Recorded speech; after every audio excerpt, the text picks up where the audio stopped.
Good morning, everyone. Thank you for starting off your Wednesday morning, this fine gray hump day, with an awareness of death. It beginning in just a moment. As you come into the space, just settle in, find a comfortable seat. We'll be here for about 20 minutes or so, a little bit shorter practice today.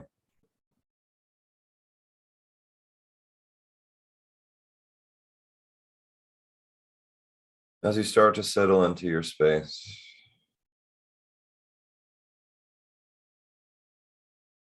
bring your awareness to the breath.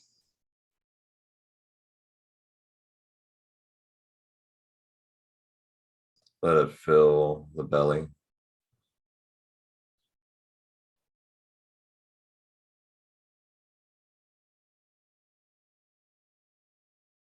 Like water pouring into a cave.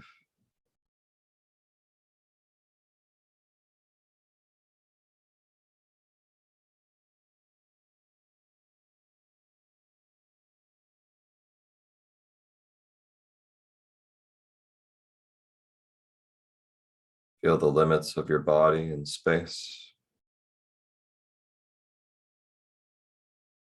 Feel the points of contact with the floor, with the chair, the air. And see if you can feel a little bit beyond the boundary of your skin.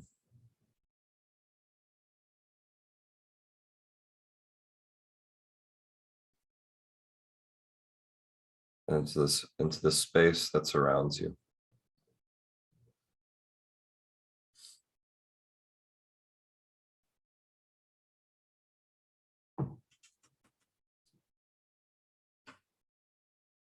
Deepening our breath.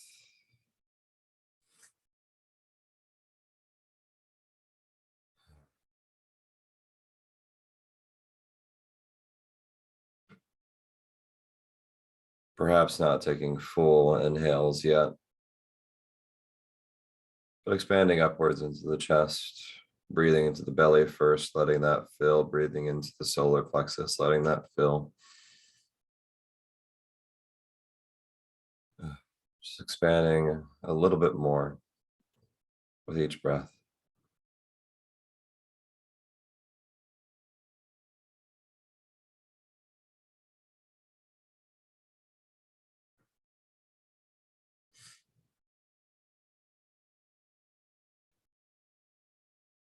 Continue to feel the flow of air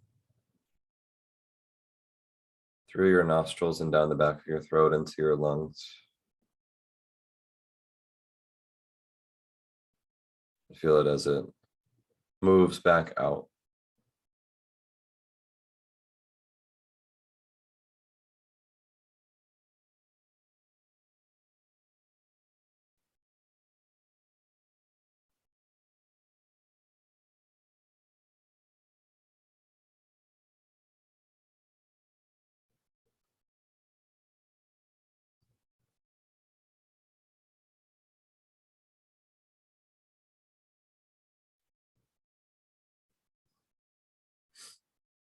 And I'll actually begin today with the teaching from the Book of the Dead. It's a prayer for union with the spiritual teacher. And again, the verses will mention specifically the Buddha body, but you can utilize the spiritual teacher of your choice.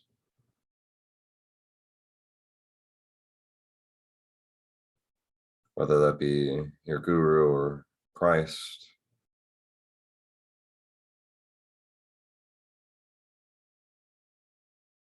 Rigid, whoever.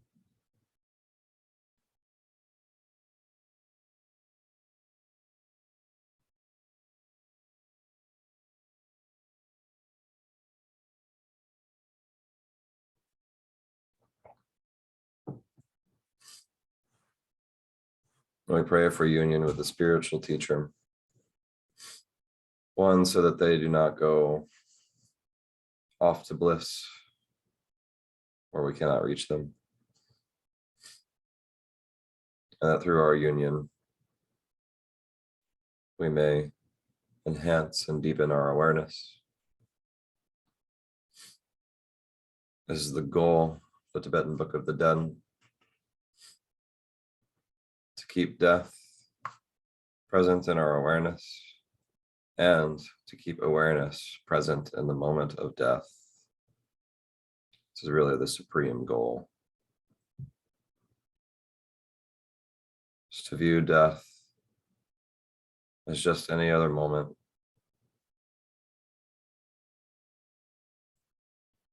and witness it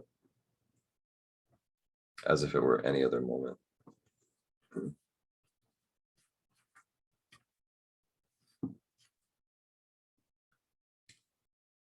In the palace of reality's expanse, pure and pervasive, is my spiritual teacher, the Buddha body of reality, uncreated and free from conceptual elaboration. To you I pray with fervent devotion. I request the primordially pure self-empowerment, the blessings of the Buddha body of reality, so that naturally arising pristine cognition is uncontrived and spontaneously present through natural liberation, without renunciation of ignorance and delusion. In the palace of great bliss, which is pristine cognition, radiant and pure, is my spiritual teacher, the Buddha body of perfect resource, unimpeded and supremely blissful. To you I pray with fervent devotion. I request the spontaneously present self-empowerment, the blessings of the Buddha body of perfect resource, so that intrinsic awareness, which is pristine cognition, is naturally liberated in supreme bliss through natural liberation without renunciation of desire and clinging. In the palace of the lotus, untainted and pure, is my spiritual teacher, the Buddha body of emanation, naturally arising in unlimited forms beyond determination. To you I pray with fervent devotion. I request the naturally liberating self-empowerment, the blessings of the Buddha body of emanation, so that intrinsic awareness, which is naturally manifesting pristine cognition, naturally radiates through natural liberation without renunciation of discordant views and aversion. In the palace of intrinsic awareness, the genuine inner radiance is my spiritual teacher, the unity of the three Buddha bodies, beyond spatial delineation and supremely blissful. To you I pray with fervent devotion. I request the supremely blissful self-empowerment, the blessings of the three Buddha bodies, so that naturally arising pristine cognition is spontaneously present as the three Buddha bodies through natural liberation without renunciation of the subject-object dichotomy. How needing of compassion are suffering sentient beings right here, who are driven on through cyclic existence by delusion and confusion, because they do not understand that their own mind is the Buddha body of reality, free from extremes. May we all actualize the Buddha body of reality. How needing of compassion are mistakenly prejudiced sentient beings right here, who are driven on through cyclic existence by attachment and craving, because they do not understand that their own awareness is the Buddha body of perfect resource, imbued with supreme bliss. May they all actualize the Buddha body of perfect resource. How needing of compassion are sentient beings with discordant views right here, who are driven on through cyclic existence by aversion and dualistic perception, because they do not understand that their own mind is the Buddha body of emanation, arising and subsiding. May they all actualize the Buddha body of emanation. How needing of compassion are all unenlightened living beings right here, who, as a result of grasping, are obscured by dissonant mental states and subtle obstructions to knowledge, because they do not understand that their own mind is indivisible from the three Buddha bodies. May we all actualize three Buddha bodies.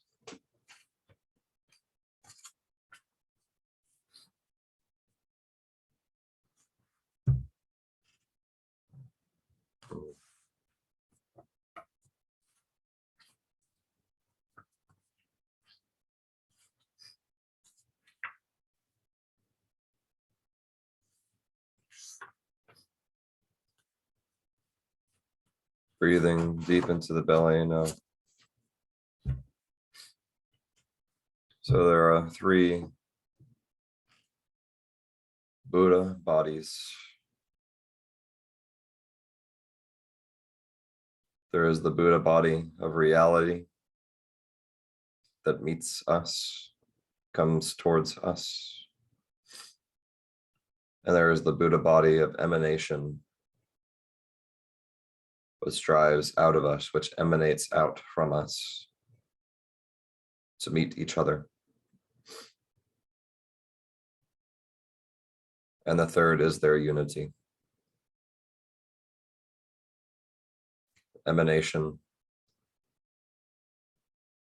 and the involution of reality, the reality coming into us as we meet it, is the same.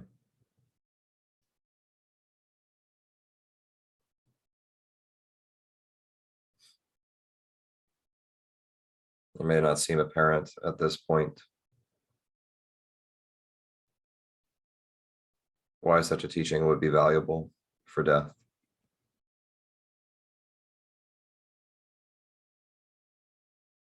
But it is through training our awareness and beginning to look for this element in our existence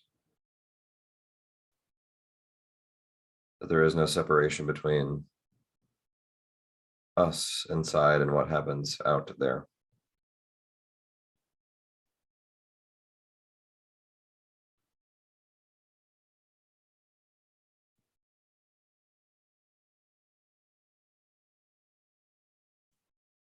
It is very difficult to rationally explain this.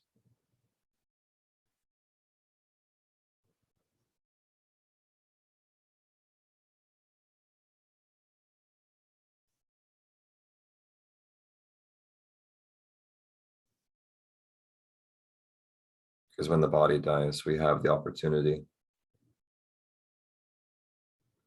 to witness a magnificent truth. That we are not these bodies. We have bodies, but we are not these bodies. We have thoughts, but we are not our thoughts. We have emotions, but we are not our emotions. We are centers of pure consciousness. The infinite awareness that is the only constant.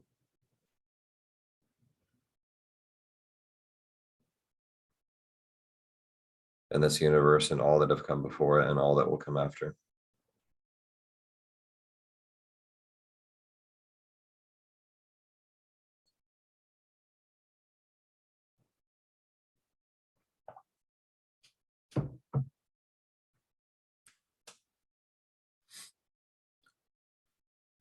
Death is just one role I play My real name is change.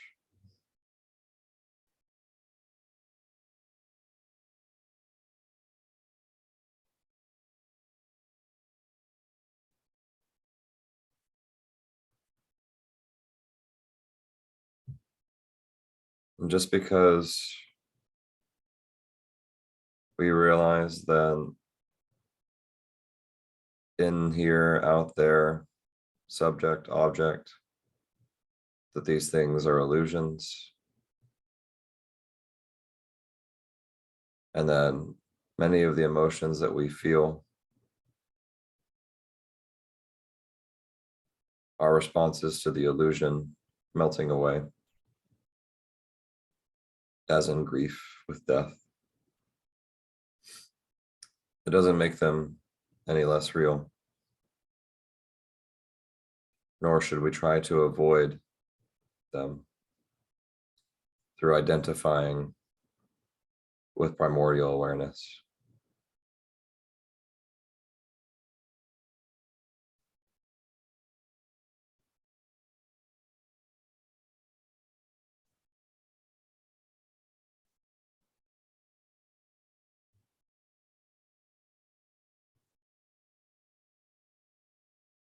To do so would not only be avoiding something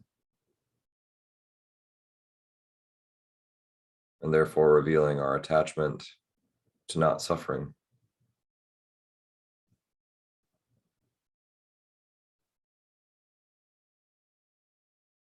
but it's also a wonderful thing to experience grief, to experience pain, to experience sadness.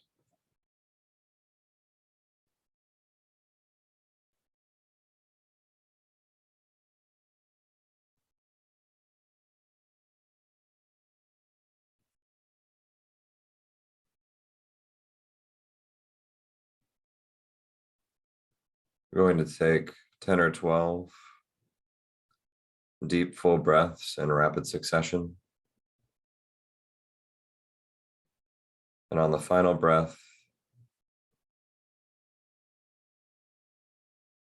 we will hold a full inhale and we will exhale all of our air and remain there.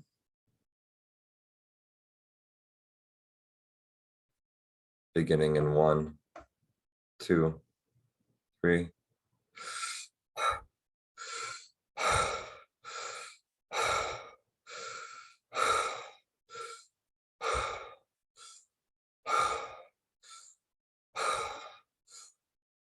Two more.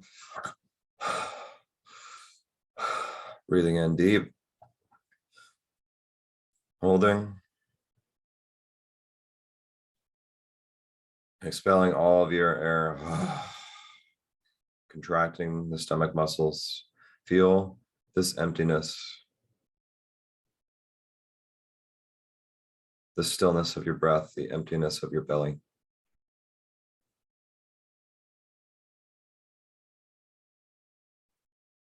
Breathe when you need to. If you can, wait a few more seconds. And contemplate what it would be like to fall asleep and never wake up.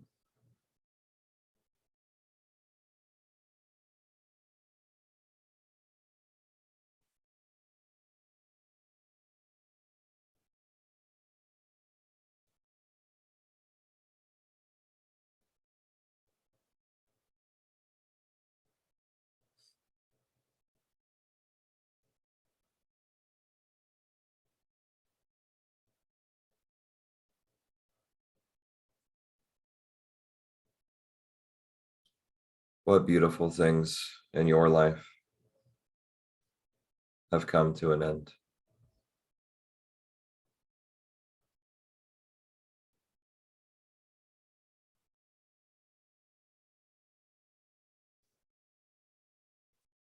And revealed the truth of their impermanence.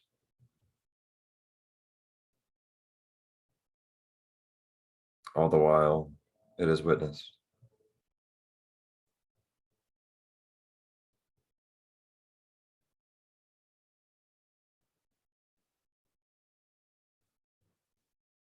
And isn't the pain of something ending such a gift?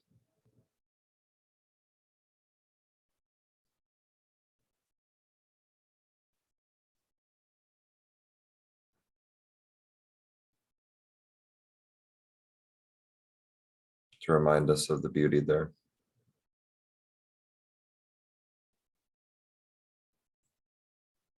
The beauty that is faded.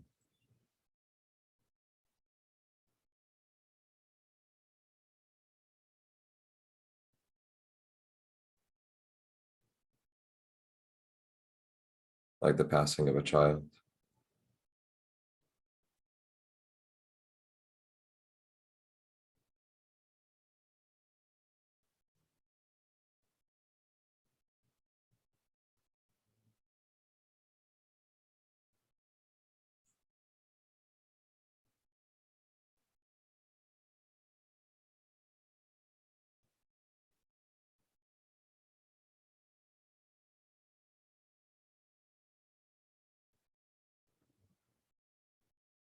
And simply sit with the awareness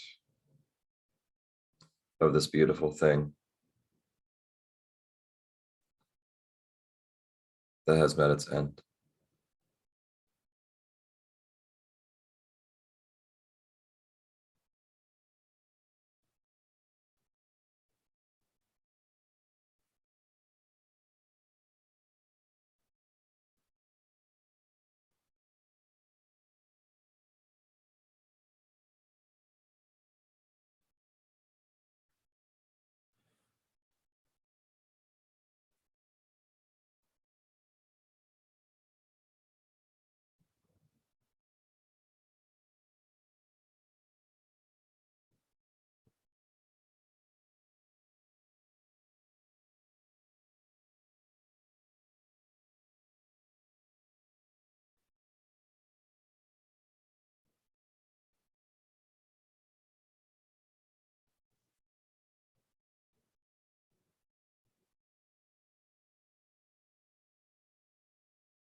Thank you all for joining our practice this morning.